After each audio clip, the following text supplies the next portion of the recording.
ஆண்டாள் திருவடிகளே சரணம். ஸ்ரீமதே ராமானுஜாய நமக. ஸ்ரீமதே நிகமாந்த மகா தேசிகாய நமக. அனைவருக்கும் அடியேனுடைய பணிவான நமஸ்காரம். பாவை விழியில் ராமனும் கிருஷ்ணனும் ஒப்பற்ற ஒருத்திக்கு மகனாக பிறந்தார்கள். அப்படி பிறந்தவர்களை நெடுமால்ங்கிற திருநாமத்தை இட்டு அழைக்கிறா நம்ம ஆண்டாள். அந்த நெடுமாலை நாமும் அழைப்போமே.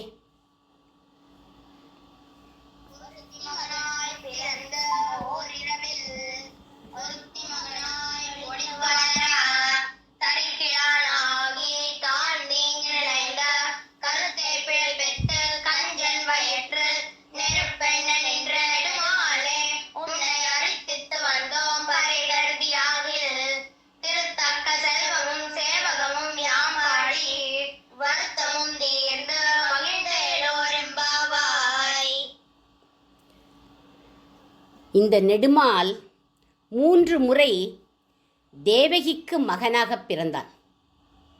முதல் முறை பிருஷ்ணி சுதபஸ்ங்கிற தம்பதிகளுக்கு பிருஷ்ணி கர்ப்பனா பிறந்தான். சாஸ்திரங்களை நிலைநாட்டினான். 2வது முறை கஷ்யபர் அதிதி தம்பதிகளுக்கு உபேந்திரனாக பிறந்த வாமனன். 3வது முறை தேவகி வசுதேவருக்கு கோபாலனாக அவதாரம் பண்ணினான். 3 முறை தேவகிக்கே குழந்தையா பிறந்த நெடுமால் இவன். மால் அப்படின்னா வியாமோகம் உடையவன் அப்படின்னு அர்த்தம். ஜன்மாந்திரங்களிலே பலனை அளிக்கக்கூடிய வியாமோகம் கொண்டவன் அவன் அப்படின்னு தெரியுது. ஜன்ம ஜன்மமாக தேவகிக்கு பிறந்திருக்கான். இப்படி தேவகி மாதாவுக்கு அனுகிரகம் பண்ணதுனால இவன் நெடுமால். இப்பேற்பட்ட நெடுமால் யசோதையிடம் வளர்ந்தான். இவனின் எல்லா சேஷ்டிதங்களையும் கண்டு கழிச்சா யசோதா பிராட்டி. கண்ணா, மண்ணை தின்னையா, ஆ காமிடா அப்படின்னா வாயை ஆன்னு திறந்தான். வாய்க்குள்ள பூ எட்டி பார்க்குறா. சாத்ரித்வீபாப்தி பூகோளம் சவாய் பக்னீந்துதாரகம்.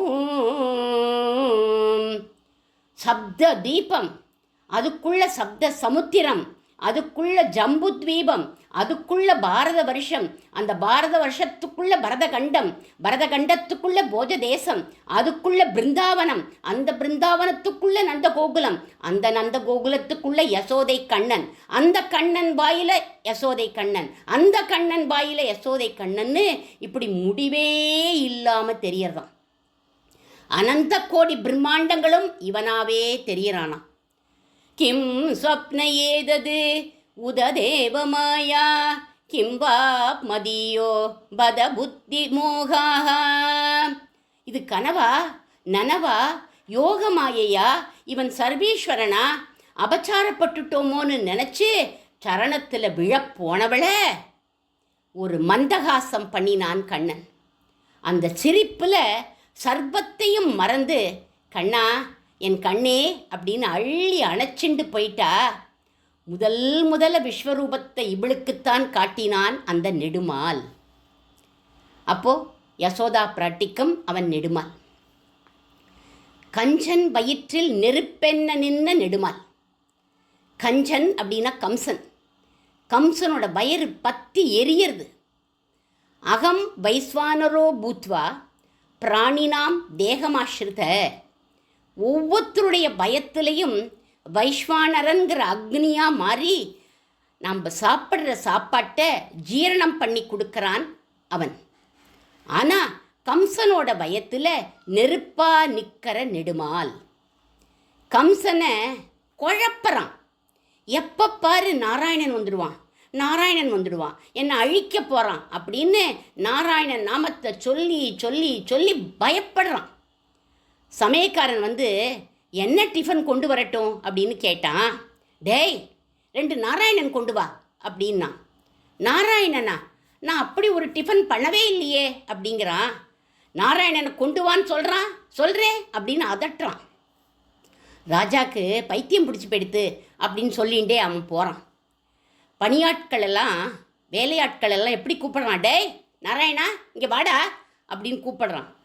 இப்படி கம்சன் பயத்தை கலக்கறான் கண்ணபிரான். பயாது கம்சக அப்படிங்கிறார் நாரதர். பயத்தினாலேயே கண்ணனை அடைஞ்சுட்டான் கம்சன் அப்படின்னு அவர் சொல்கிறார். கம்சன்கிற மாமாவை கண்ணன் கொன்னான் அப்படிங்கிற கதையை இங்கே சொல்லலை ஆண்டாள். பின்ன எதை சொல்கிறா? நமக்குள்ளும் ஒரு மாமா உட்காண்டிருக்கான். யார் அந்த மாமா அப்படின்னா மனம்ங்கிற மாமா. அது என்றைக்குமே தப்பாக தான், கோணலாக தான் ஒரு விஷயத்தை நினச்சி பார்க்கும். ஒருத்தர் ராமாயண பிரவச்சனம் பண்ணிட்டு இருந்தார். 21 நாள் உபன்யாசம் முடிஞ்சு ஊருக்கு கிளம்புற சமயம் உபன்யாசம் ஏற்பாடு பண்ணவர் அங்கேருந்து வந்தார். 2 சந்தேகம் எனக்கு இருக்குது அப்படின்னு கேட்டார். மூட்டை கட்டிண்டு கிளம்பினவர் மூட்டையை கீழே வச்சுட்டு, என்ன சந்தேகம் கேளுங்கோ அப்படின்னார். நித்தியம் நீங்கள் ராமன் ராவணன் ராட்சசன்னு சொன்னீர். இதில் ராமன் ராட்சசனா ராவணன் ராட்சசனா அப்படின்னு கேட்டார் அவர். ஒரே ஆச்சரியம் உபன்யாசகருக்கு. அதை மறைச்சுண்டு இன்னொரு சந்தேகம் என்ன அப்படின்னு கேட்டார். விஷ்ணுவுக்கு கோவில் இருக்குது, பிரம்மாவுக்கு எங்கேயுமே கோவில் இல்லையே, ஏன் அப்படின்னு கேட்டார். நல்ல சந்தேகம் கேட்டீர். 21 நாளாக நானும் கதை சொல்லிகிட்டே இருந்தேன்.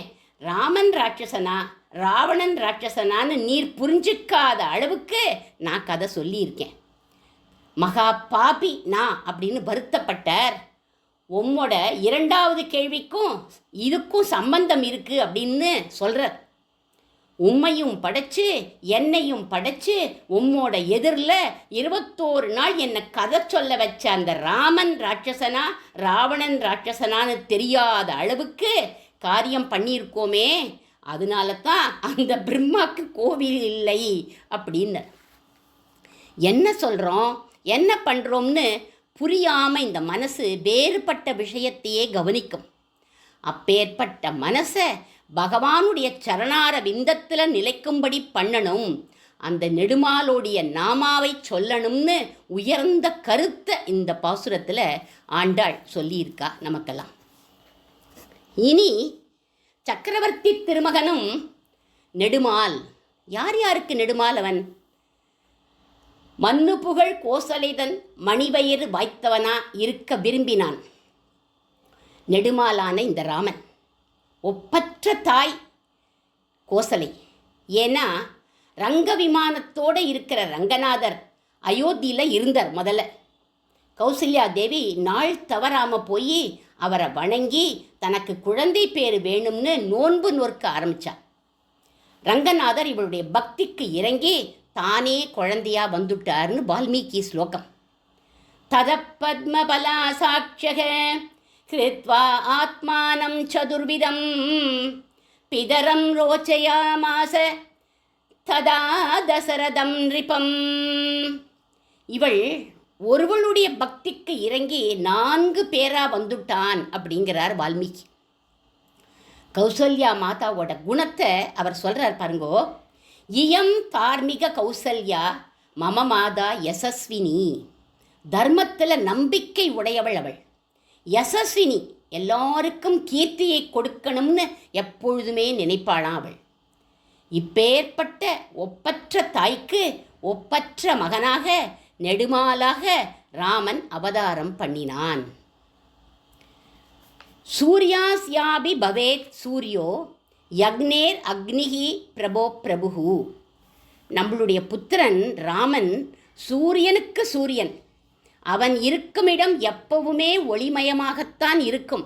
கண்டிப்பாக 14 வருஷம் கழித்து இந்த விரதத்தை பூர்த்தி பண்ணிட்டு நம்ம ராமன் புகழோடு வந்து சேருவான்.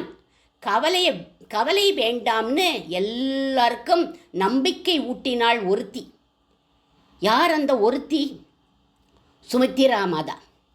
இருட்டான அந்த கால ராத்திரி வெளிச்சத்துக்கு வந்தது இவளால் தான். அதனால இவளும் ஒப்பற்றவள். இவளுக்கும் நெடுமால் அவன். அடுத்ததா கஞ்சன் வயிற்றில் நெருப்பென்ன நின்ன நெடுமால். ராவணன் தான் கஞ்சன். அவன் பயத்தில் நெருப்பாக நின்றான் ராமன். ராமனை அழிக்க அகம்பனன், தும்ராக்ஷன், நிகும்பன்னு பல ராட்சசர்களை அவன் அனுப்பினான். இந்திரஜித்தையும் அனுப்பினான்.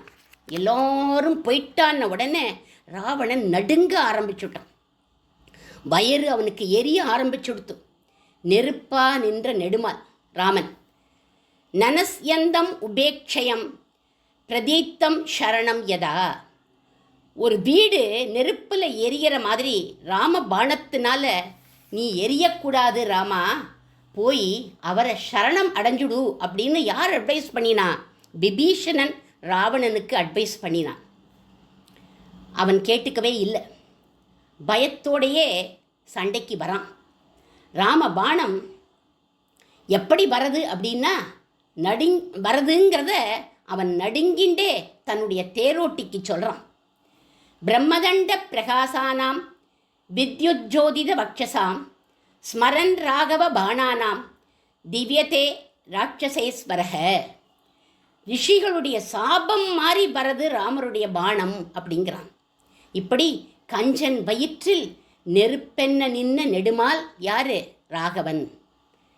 இப்பேற்பட்ட நெடுமால சுவாமி வேதாந்த தேசிகன் திருச்சின்ன மாலையில் பாடுறார். நெடுமால் தன் கீதை எல்லாம் நிறைந்த சொல்லில் உரைத்தவர். உலகத்தில் உள்ள அனைவரும் உயர்த்துக்கு உபாய மந்திரம் எது அப்படின்னா கீதை. அந்த உபாய மந்திரமான கீதையை அந்த கண்ணன் சொன்னான். உலக மக்கள்கிட்ட வியாமோகம் கொண்ட நெடுமால் அவன் அப்படின்னு அவர் புகழறர். இப்பேற்பட்ட நெடுமால் எப்படி பிறந்தான், எப்படி வளர்ந்தான்னு யாரெல்லாம் நினைக்கிறாளோ அல்லது யாரெல்லாம் இந்த பாசுரத்தை சொல்கிறாளோ இதுவே அவளுக்கு கடைசி பிறவி அப்படின்னு கீதையில், பகவத்கீதையில் கண்ணபிரானே சொல்கிறான். அந்த ஸ்லோகத்தை பாருங்கோ. ஜன்ம கர்மச்ச மே திவ்யம் ஏவம் யோவேத்தி தத்வதः த்யக்த்வா தேகம் புனர்ஜன்ம ந ஏதிமாம் ஏதிசோர்ஜன. ஜன்ம கர்மச்ச மே திவ்யம், என்னுடைய பிறப்பு. ஜன்மம்னா என்னுடைய பிறப்பு, வளர்ப்பு அது கர்மா. மே திவ்யம் தெய்வீகமானது. இந்த வரிகளைத்தான் நம்ம ஆண்டாள் தமிழ்படுத்தி ஒருத்தி மகனாய் பிறந்து ஒருத்தி மகனாய் வளர்ந்து அப்படின்னு போட்டிருக்கா.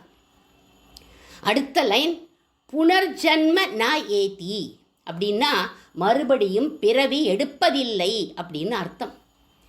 பிறவி இல்லைன்னா நமக்கு வருத்தமே இல்லையே, மகிழ்ச்சியாக தானே இருப்போம். அதனால இந்த வரிகளை வருத்தமும் தீர்ந்து மகிழ்ந்து அப்படின்னு இந்த ஸ்லோகத்தை தமிழ்படுத்தி இருக்கா ஆண்டாள். அதனால் இந்த பாசுரத்தை நம்ம டெய்லி சொல்லணும் அப்படின்னு சொல்வார்கள்.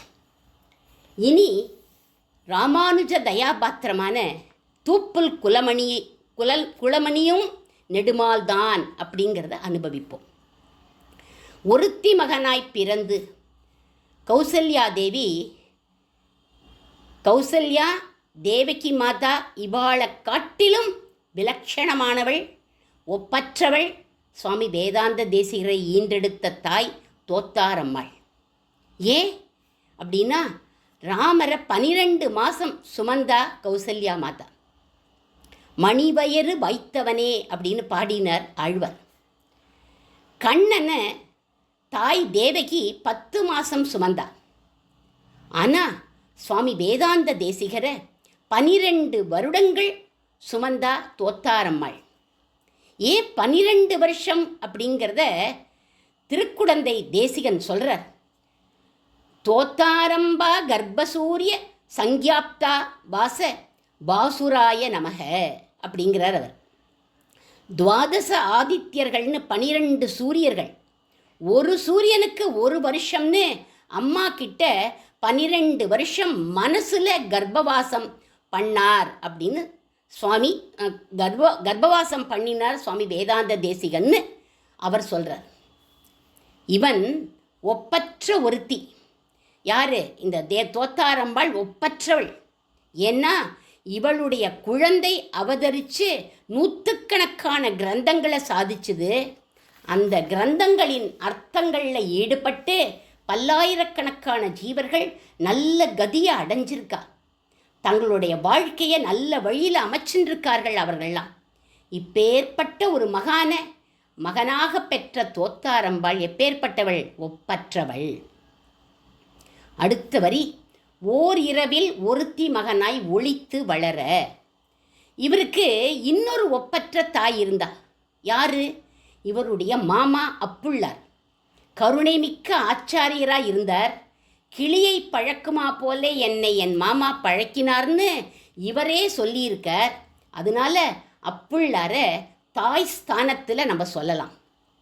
தாயான அப்புள்ளார் இவரை ஒளித்து வளர்த்தார் 5 வயசு வரை. இவருடைய பெருமை வெளியில் தெரியவே இல்லை. அந்த சிறிய காலத்தை தான் ஓர் இரவு ஒளித்து அப்படின்னு சொல்கிறார்கள். 5 வயசுக்கு அப்புறம் இவரை நடாதூர் அம்மாள் கோஷ்டிக்கு அழைச்சிண்டு போய் நடாதூர் அம்மாளின் அனுகிரகத்துக்கு பாத்திரமாகும்படி பண்ணிட்டார் அந்த அப்புள்ளார். ஞானத்தோடும் தேஜஸோடும் சுவாமி வளர்றத எல்லாரும் பார்க்குறா. எல்லாருக்கும் ஒரே பொறாமை. அதனால தரிக்கிலானாகி அவளுக்கெல்லாம் அதை பொறுக்கவே முடியல. பொறுக்க மாட்டாமல் என்ன பண்ணா? தான் தீங்கு நினைத்தார்கள். என்ன தீங்கு நினைத்தார்கள்? உபத்திரவம் கொடுத்தார்கள். நிறைய உபத்திரவம் கொடுத்தார்கள். ஒரு நாளைக்கு ஒரு பாம்பாட்டியை அனுப்பினார்கள்.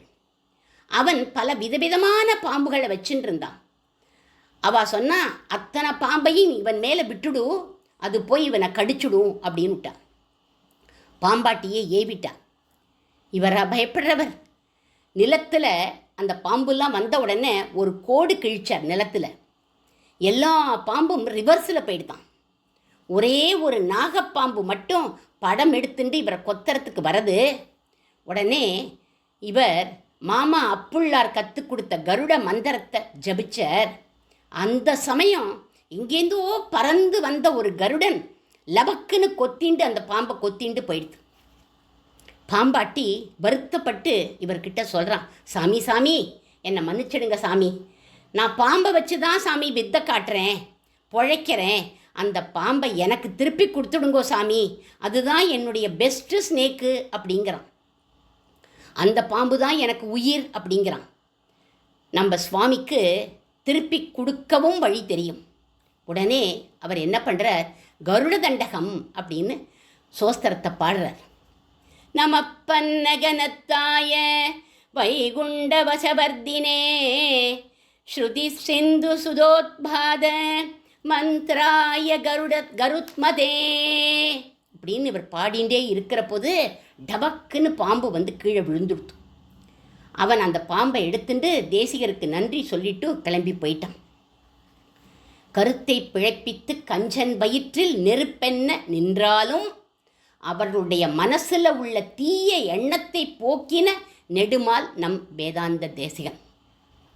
உன்னை அரித்தித்து வந்தோம் பறை தருதியாகில். சம்பிரதாய ஞானத்தையும் அதற்கேற்ற கைங்கரியத்தையும் தேவரீர் தந்து அருளனும். திருத்தக்க செல்வமும் சேவகமும் யாம்பாடி. பெருமாளும் பிராட்டியும் ஈஸ்வர தத்துவம், 2 பேரும் சமம். இதோடு கூட நம்மை பெருமாளோட சேர்த்து வைப்பவள் அந்த பிராட்டி. நமக்காக பெருமாள் கிட்ட ரெக்கமெண்ட் பண்ணி அவனோட சேர்த்து வைப்பவள். பெருமாள் கிட்ட நமக்காக அவள் வாதாடுவாளாம். எப்படி வாதாடுவா? நம்ம குழந்தை பாவம் ஏதோ தப்பு பண்ணிட்டான், நீங்கள் மன்னிச்சு அவனை ஏற்றுக்கோங்கோ அப்படின்னு ரெக்கமெண்ட் பண்ணுவாளாம், சிபாரிசு பண்ணுவாளாம். பகவான் முதல்ல மாட்டேன்னுவான்.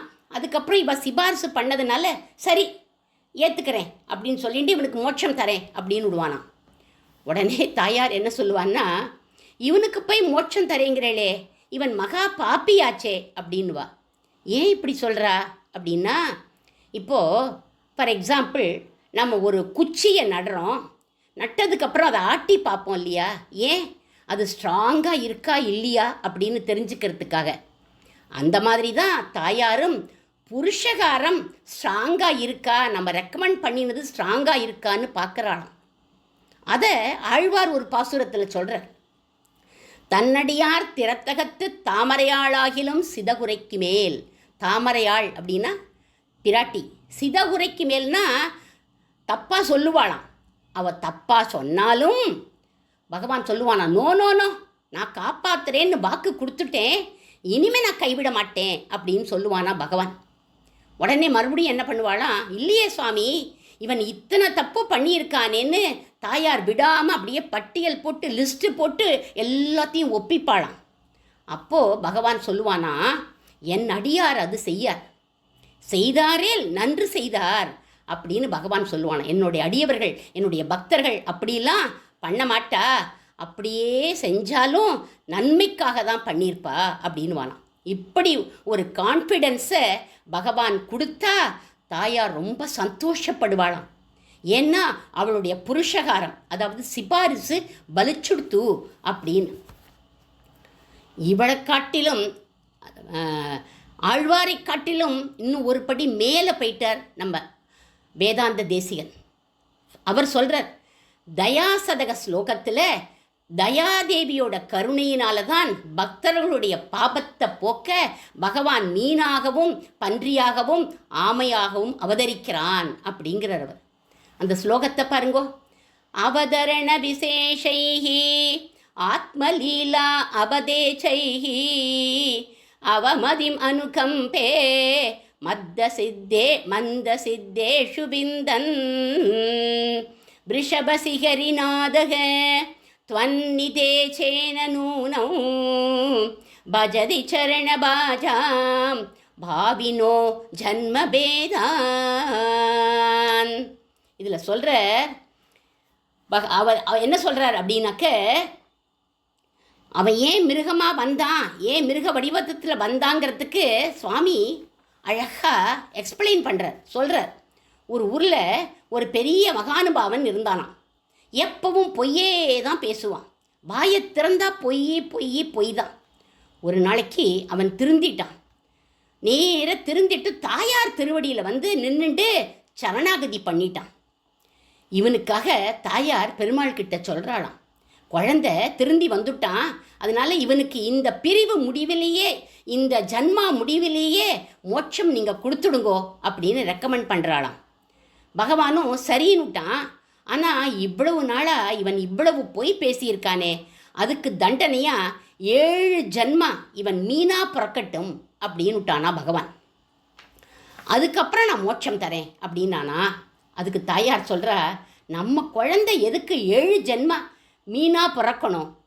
அவனுக்கு பதிலாக நீங்கள் பெரிய மீனா மத்ஸ்ய அவதாரம் பண்ணி அவனோட பாபங்களை நீங்கள் போக்கிடுங்கோ, இந்த பிறவி முடிவிலேயே அவனுக்கு மோட்சம் கொடுத்துடுங்கோ அப்படின்னு விட்டாளாம். நம்ம கிரகத்தில் கூட அம்மா சொல்லுவா, அப்பா உன்னோட ஹோம்ஒர்க்கெல்லாம் பண்ணிடுவாடா, நீ போய் ஜம்முன்னு விளையாடிட்டு வா அப்படின்னு சொல்லுவா இல்லையா, அந்த மாதிரி இது. பெருமாளும் தயாதேவியே சொல்லிட்டான்னு மத்ஸ்ய அவதாரம் எடுத்து இவனுடைய பாபத்தை அந்த திருவேங்கடமுடையான் போக்கிட்டான். அந்த பிறவி முடிவிலேயே பொய் பேசி சரணாகதி பண்ணின மகானுபாவன் மோட்சம் போயிட்டான். இன்னொருத்தன் வாழ்நாள் முழுக்க கருமையாக இருந்தான். காலன்னா தானம் தர்மம் பண்ண மாட்டான். எச்சக்கையால் கூட காக்கா ஓட்ட மாட்டான்.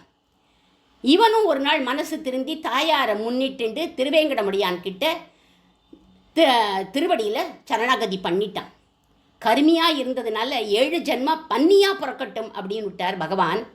தயாதேவி இவனுக்காகவும் பரிஞ்சு பேசி பெருமாளை மகாவராகனா அவதாரம் பண்ண வச்சுட்டார். சுவாமி தேசிகரே தயாசதக ஸ்லோகத்தில் தயாதேவியுடைய கருணையினால தான் பக்தர்களுடைய பாபத்தை போக்கி மீனாகவும் பன்னியாகவும் ஆமையாகவும் பகவான் அவதரிக்கிறான். அதனால் இப்படி பல அவதாரங்களை பகவான் யாருக்காக எடுக்கிறான் தெரியுமா? நமக்காகத்தான். தயாதேவியோட தூண்டுதலால் தான் எடுக்கிறான் அப்படிங்கிறார் சுவாமி வேதாந்த தேசிகன் இந்த இடத்துல. இப்படி தாயார்தான் செல்வம் அப்படின்னு தெரிஞ்சுண்டு தாங்கள் தாயார் மேலே பாடிய ஸ்ரீஸ்துதி, பூஸ்துதி, நீலாஸ்துதிகளை நாங்கள்லாம் பாடி வருத்தமும் தீர்ந்து மகிழ்வோம். தாங்கள் எங்களுக்காக பகவான்கிட்ட சிபாரிசு பண்ணி எங்களை தாயார் மூலமாக பகவான்கிட்ட சேர்த்து வைப்பவர்னு நாங்கள்லாம் மகிழ்ச்சி அடைவோம். எங்களோட வருத்தத்தை நெடுமாலான தாங்கள்தான் தீர்த்து வைப்பவர்னு ஒரு சிஷ்யன் பிரார்த்திப்பதாகவும் சுவாமி வேதாந்த தேசிகரின் பெருமையை பறைசாற்றுவதாகவும் அமைந்துள்ளது இந்த பாசுரம்னு சொல்லி அவருடைய திருவடிகளுக்கு பல்லாண்டு பாடுகிறேன். தூப்புல் குலமணி திருவடிகளே சரணம். ஆண்டாள் திருவடிகளே சரணம்.